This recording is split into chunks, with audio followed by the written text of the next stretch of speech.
บายดีทุกคนมื้อนี้พามาเที่ยวตัดเมียงเด้อตัดเมียงในตำนานที่ว่ามีเฮือนน้อยก็มีอยู่เนาะ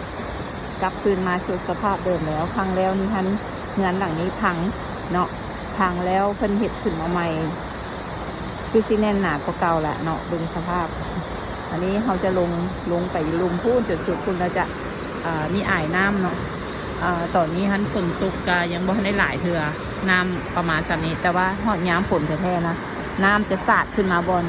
บนตูบที่อยู่ตอนนี้นะเปียกย้อนได้เพราะว่าน้ำจะสาดขึ้นมาตูบนี้ก็คือกันเนาะน้ำจะสาดขึ้นมาแล้วเห็นให้เปียกเลยแบบเป็นอ่ายน้ำมาเนาะงามหลายทุกคนงามหลายเห็นสายลุ่งพร้อมได้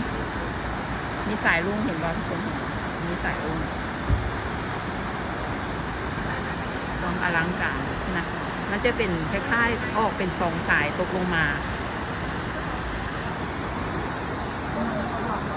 มันจะมีสายลุงยังล้อมอ้อมรอบแบบนี้ยังมีเป็นป่าอุดมสมบูรณ์อยู่ฉะนั้นแล้วสายน้ำก็ยังบ่เหือดแห้งเนาะคือจะมีน้ำตก